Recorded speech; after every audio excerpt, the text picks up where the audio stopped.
Entonces, ¿cuál es la idea? Que los pastores nos puedan ayudar como a responder las siguientes inquietudes. La primera pregunta que nos hacemos frente a todo esto que tenemos, pastores y que están acá, es ¿cómo puede esto realmente llegar a afectar, digamos, a un niño en su desarrollo? ¿Cómo podría esto llegar a afectarlo? ¿En qué áreas? ¿Emocional, psicológicamente? Sí, empecemos por allí. ¿Cómo podría esto llegar a afectarlo? ¿Quién quiere empezar? Buenas noches para todos y para todas. Uno de los aspectos claves en el caso de los niños es que su proceso de formación o su proceso de estructuración está basado en modelos, está basado en referencias, y definitivamente el entorno de casa, el entorno de hogar, digamos que es la referencia más directa, es la que más peso tiene. Pues están sus amigos, están sus profesores, está el contexto social un poquito más amplio, pero definitivamente lo que se defina en casa, eso va a determinar su estructura. Lo que se concluya en casa es lo que se va a establecer en su criterio de identidad, en su criterio de formación como tal. Entonces, el tema es bastante interesante porque si en casa esto no está claro, si en casa hay una confusión ya, si en casa a lo mejor todavía es un tema que no se quiere abordar, es un tema que a lo mejor se le tiene miedo, entonces el asunto es complicado. Entonces, por esa razón creo que los niños son en este momento digamos, el campo más o el objetivo más de la propuesta más directo, porque ellos apenas están en ese proceso de construcción. Nos afecta a nosotros, claro, y de pronto a los jóvenes y a algunos adolescentes como tal, de hecho, nos va a afectar y vamos a tener que definir algo, pero el campo más, digamos, más letal, si podemos llamarlo así, más vulnerable, es precisamente los niños. Sí, porque básicamente lo que le están diciendo a ellos es que ya no es niño ni niña, sino que lo que vaya sintiendo, o sea, que está bien que sienta una atracción si es un niño por otro hombre, ¿verdad? Entonces eso va a generar una serie de conflictos con respecto a su identidad. Una de las cosas que a mí me preocupa, que lo hablamos aquí el domingo, de hecho la predicación ya está montada en la red. Usted puede buscar el canal Pastor Edwin Zuluaga y ahí está la predicación que se llama Desarrollando una fe que trasciende generaciones. Una de las cosas que hablamos es que lo más preocupante es que hoy en día muchos padres cristianos, uno llega a sus casas y uno ve a sus hijos pegados todo el día de una tablet o de un computador. Entonces yo creo que realmente no sé hasta dónde, cómo podemos hacer, la pregunta sería cómo podemos hacer los padres cristianos ahora que todo este tema va a ser tan fuerte, para hacer lo que dijo el pastor Nicolai. ¿Cómo podemos blindar nuestra familia? ¿Cómo podemos abrir esos espacios? ¿Cómo podemos hacer nosotros? ¿De qué manera podemos nosotros intervenir en este tiempo? Sí, hay una realidad, y es que todas las familias tienen unos principios malos o buenos, pero los tienen, sobre los cuales dirigen su proyecto de constitución y su proyecto de realización. Mañana, en uno de los espacios en los que estaremos hablando acerca de la importancia precisamente de estos principios cristianos en nuestras familias, pues vamos a ahondar un poquito frente a este tema y la responsabilidad que tenemos nosotros como padres ante ese desafío. Qué bueno. Nico, ¿cómo nos aportas tú, ya que no vas a estar mañana, el pastor mañana nos va a tratar también este tema, pero qué aporte nos darías tú como padre que ya tienes dos hijas que son ya jóvenes, que transcurrieron momentos también difíciles durante su adolescencia, tú como pastor y como papá, como padre de familia, ¿qué cosas te han funcionado para poder como guiar a tus hijas? Y más ahora estos padres que estamos aquí, que vamos a tener un mundo más complicado, porque esto es un mundo ideológico que vamos a tener que requerir de mayor disposición y tiempo, ¿verdad? Y de mayor análisis para todas estas cosas. ¿Qué consejos nos darías? Yo pienso que es muy importante el tema del moldeamiento, del modelamiento en el hogar, ¿no? Pienso que sea como sea, el hecho de que cada uno de nosotros pueda cumplir su rol dentro del hogar va a ser importante.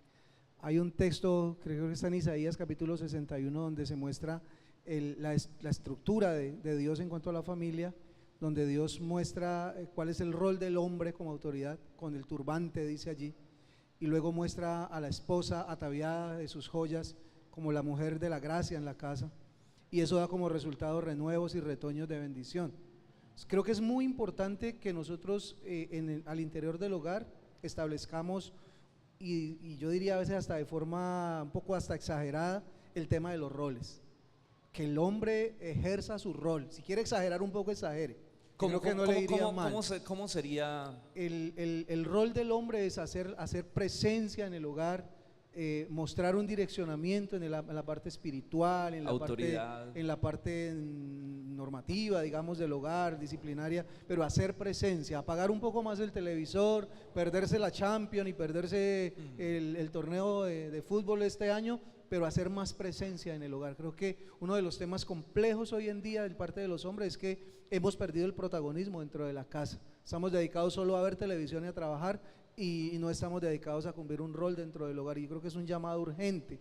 Yo tengo una imagen por ahí que es la de un hombre que va con su carro y su familia en el carro, y de un momento a otro se queda dormido, esos microsueños, ¿no? Sí. Y la esposa trata de tomar el control del volante, y por estar ella tomando el control desde el puesto del copiloto, lo que hace es que mueve bruscamente el volante y tira el carro por el abismo. Eso está pasando en los hogares. Los hombres estamos dormidos, las mujeres están tratando de tomar el control y se está formando un descontrol. Así que el hombre debe asumir el rol de hombre en la casa, de ser el hombre que está ahí, que acompaña, no importa si tiene hijas mujeres o tiene hijos varones, igualmente el trabajo es igual, tanto con los hombres como con las mujeres es lo mismo. Entonces, hacer el rol, el hombre. Y la mamá, la Biblia dice que el rol de la mujer en el hogar es traer la gracia, la armonía, esa parte femenina que es tan linda, y que la arruinan muchas veces cuando se dedican solo a dar cantaleta, ¿no? O a tomar el control como si fueran los hombres de la casa. Entonces arruinan el tema y se vuelve una mamá pero con cara de papá, y eso es horrible. Entonces como que cada quien asuma su rol, como que a la mujer le toca, porque cuando el hombre no está, como el tipo que se queda dormido, pues ella trata de tomar el control del volante. Entonces es tomar el control. La segunda parte, Edwin, que me parece importante, y aquí no quiero ser digamos, estar promoviendo nada, es el tema de la educación inicial en los niños. Lo que llamamos aquí en Colombia la primera infancia, es clave ese tiempo en la educación. Mucho cuidado en el colegio, quién le está enseñando a tu hijo. Nosotros seremos y seguiremos siendo unos tremendos defensores de la escuela cristiana, y yo casi que diría que un papá cristiano responsable no mandaría a sus hijos a una escuela pública en los primeros años de vida.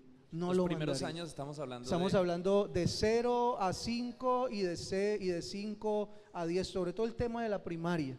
Sí. Es casi que una irresponsabilidad, porque si tú vas a ver, nuestro sistema educativo en Colombia es pobrísimo, es pésimo en el ámbito oficial. Son muy pocos realmente los colegios donde los profesores están ahí por vocación, y estamos exponiendo nuestro principal tesoro, que son nuestros hijos. Yo le apuntaría por sobre todo al colegio cristiano, a la escuela cristiana, con el acompañamiento de los padres, con el involucramiento de los padres en la educación cristiana de sus hijos, revisándoles las enseñanzas, acompañándolos al colegio, participando de los movimientos escolares que hay, las juntas de padres de familia, los comités, no sé, de convivencia de los colegios. Papá tiene que estar metido ahí, tiene que hacer presencia en el colegio. Creo que esos son como dos instancias fuertes para por lo menos dejar en los niños un fundamento antes de que ellos sean bombardeados y atacados.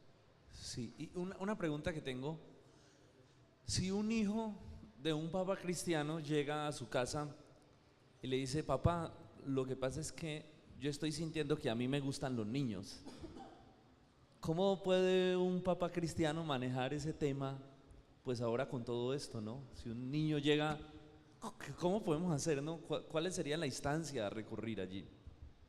Yo pienso que hay un principio muy clave en la educación de los hijos, y es que nosotros no podemos ir más allá de las expectativas que ellos tienen. Entonces, lo que tenemos es que saber a qué se está refiriendo el niño. Posiblemente sea un asunto de niños. Uno podría decir, por la experiencia que tiene, nosotros llevamos trabajando más o menos 15 años con el colegio, y nunca, en algún caso muy mínimo, encontramos a un niño realmente enfocado o despertando algún deseo de tipo sexual hacia otro niño, casi no se ve, es más un cariño, es más una admiración. Yo creo que el papá tiene que ser cuidadoso de no desbordar las expectativas del niño, de pronto ir más allá de lo que el niño está pensando, sino realmente indagar qué está pasando con el niño, mirar qué es lo que está sucediendo y hasta dónde puede llegar realmente eso, y de otra manera ya tener cierto tipo de intervención a través de psicología o a través de acompañamiento a los niños, pero creo que en ese caso es mejor no sobredimensionar mucho, porque ese tema no es un tema que sea muy recurrente en un niño. Nunca vas a ver un niño enamorado de otro niño, más bien lo vas a ver que es mi mejor amigo, que me gusta porque hace esto, o porque tiene estos juguetes, o porque le va bien en la escuela, más no un tipo de esos de enamoramiento, una atracción sexual.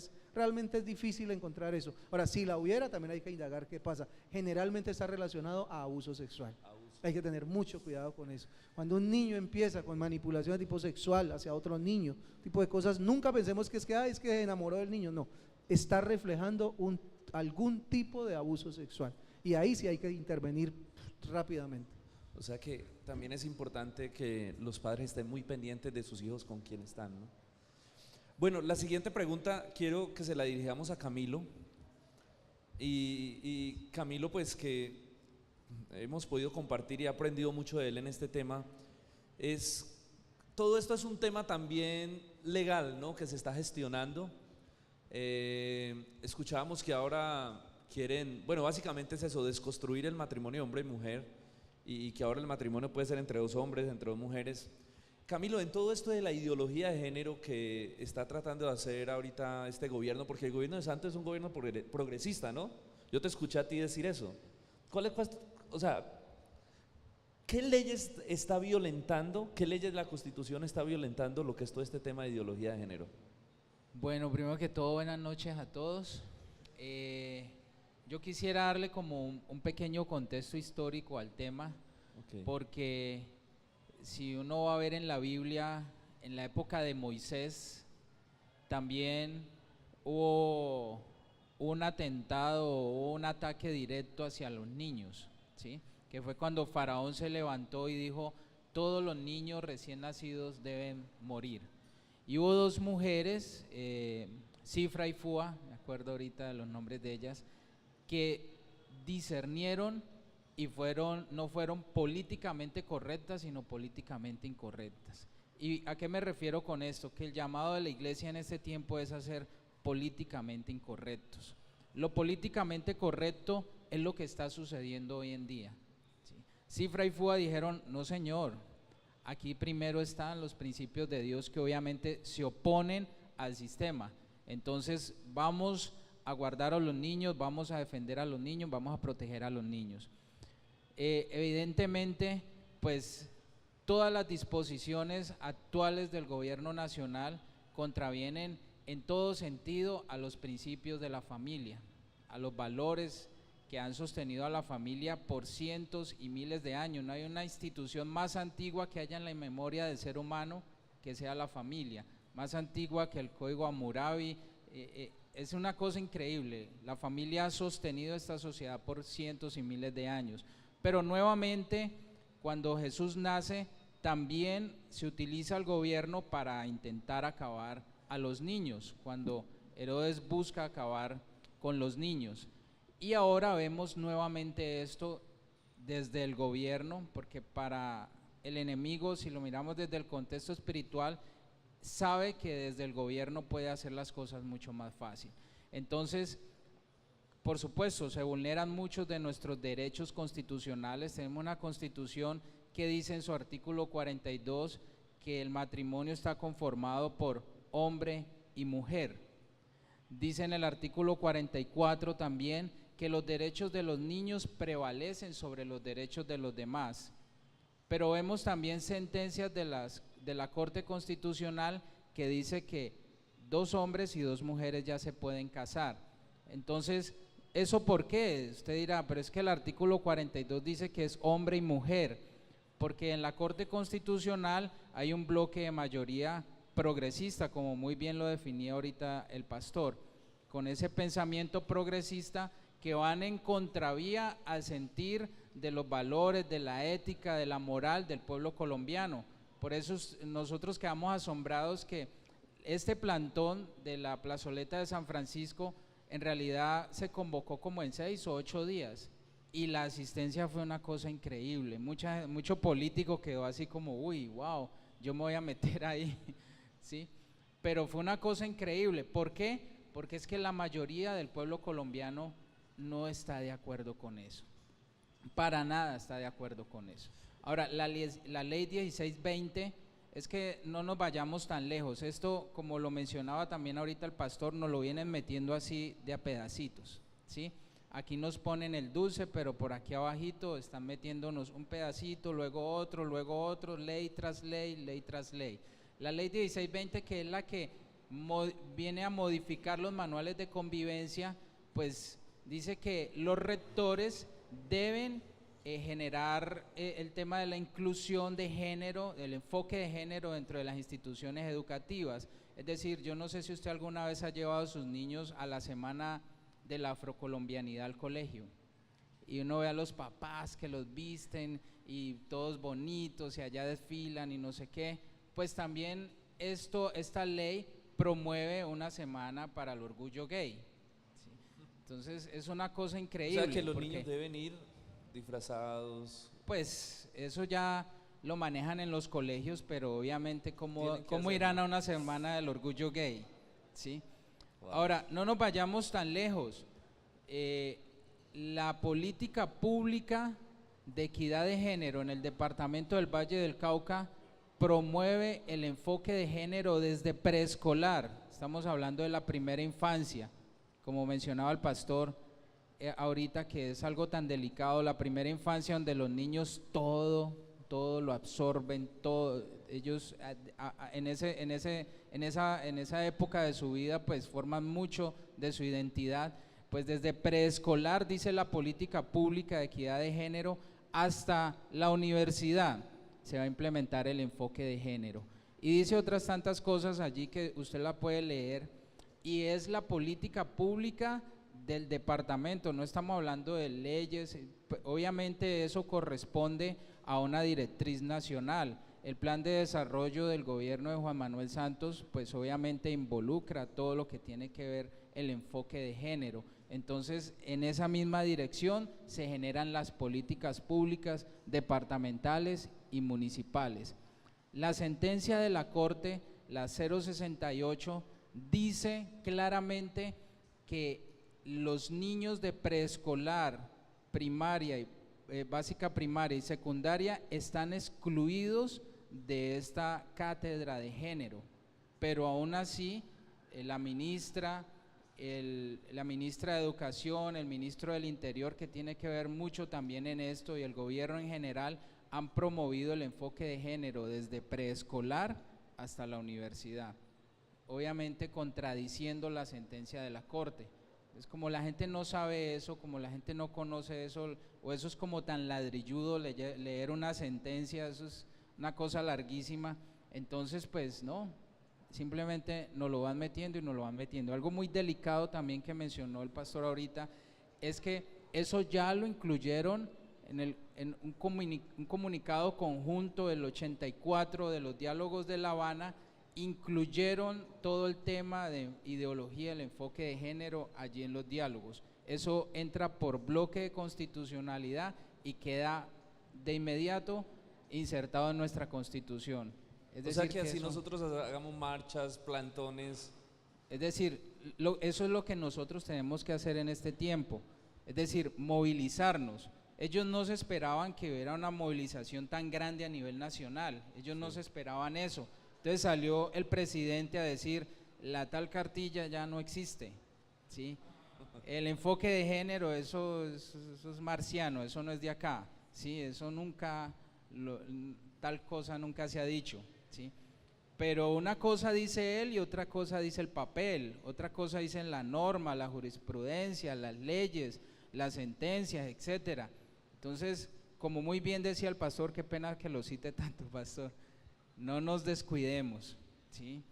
Él nos está mintiendo, como nos mintió la ministra y como nos han mentido en muchas ocasiones para meternos muchas cosas así por debajo, soterradamente. Entonces, yo les animo a ustedes en esta noche a que sean políticamente incorrectos. Esto no es antibíblico ni es contra los principios bíblicos. Obviamente nosotros debemos orar por el gobierno, porque en su paz nosotros vamos a tener también paz, ¿cierto?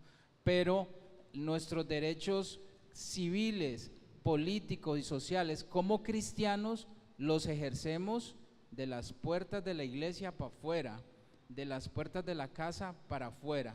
Allá es donde nosotros podemos hacer el nombre del Señor relevante, no aquí solamente en la iglesia, sino allá afuera. El nombre del Señor fue relevante el 10 de agosto, porque hicimos que aún saliera el mismo jefe de Estado a decir, eso ya no lo vamos a hacer, eso no va a pasar, pero aún así no podemos quedarnos quietos, tenemos que seguir avanzando, tenemos que, durante mucho tiempo, miren, la política se satanizó, eso es corrupto, eso es del diablo, eso es cochino, eso no sé qué, eso, no se meta allá, pero saben, si eso es cochino, corrupto del diablo, lo ha sido por nuestra ausencia. Hay muchos jóvenes cristianos que han estudiado, se han preparado, tienen especializaciones, etcétera, y uno les dice, ¿por qué no avanzas a un cargo público, a una secretaría, a un ministerio, qué sé yo, a ser magistrado de la corte? No, eso es del diablo, eso es corrupto, eso no sé qué. No, allá es precisamente en este momento donde nosotros estamos llamados a estar, a generar el cambio en ese púlpito, en el Consejo de Cali, en la alcaldía, en la gobernación, un presidente cristiano con el temor de Dios. Nosotros llevamos toda una vida votando por gente impía, gente que a la hora del voto es súper cristiana, se sabe los versículos de la Biblia, etcétera, etcétera, etcétera, pero eso es mientras usted le da el voto, ¿no? Mientras le damos el voto. Pero la motivación hoy es para que nosotros vayamos allá afuera y retomemos esos lugares que cedimos, que abandonamos y nos empoderemos. Esas cartas que recogimos, esas más de 8.600 cartas que recogimos firmadas por más de 8.600 ciudadanos en la plazoleta de San Francisco, las vamos a llevar a la alcaldía de Cali el día de mañana. Vamos a llevarlas allá y va a llevar un oficio donde vamos a exigirle a la alcaldía de Cali, a la Secretaría de Educación, que los padres de familia, nosotros los que estuvimos movilizándonos, vamos a participar de manera propositiva, activa, todo el tiempo en la construcción de las políticas públicas y en todos los temas que tengan que, en materia pues de educación de nuestros niños. Es decir, ya no vamos a dejarle eso allá a ellos. Nosotros vamos a hacer la veeduría, vamos a hacerle control, si es necesario vamos a crear una comisión accidental en el consejo, en la asamblea por la defensa de la familia, de la educación de nuestros niños, porque el artículo 68 de nuestra Constitución dice que es el derecho de los padres el que ellos tienen a educar a sus hijos como más o mejor ellos consideren conveniente, no es del Estado, los hijos no son del Estado, como pretende el socialismo, el comunismo, el mismo progresismo, no, los hijos son de sus padres y usted decide cuál es la educación más conveniente para sus hijos. Bueno, gracias Camilo.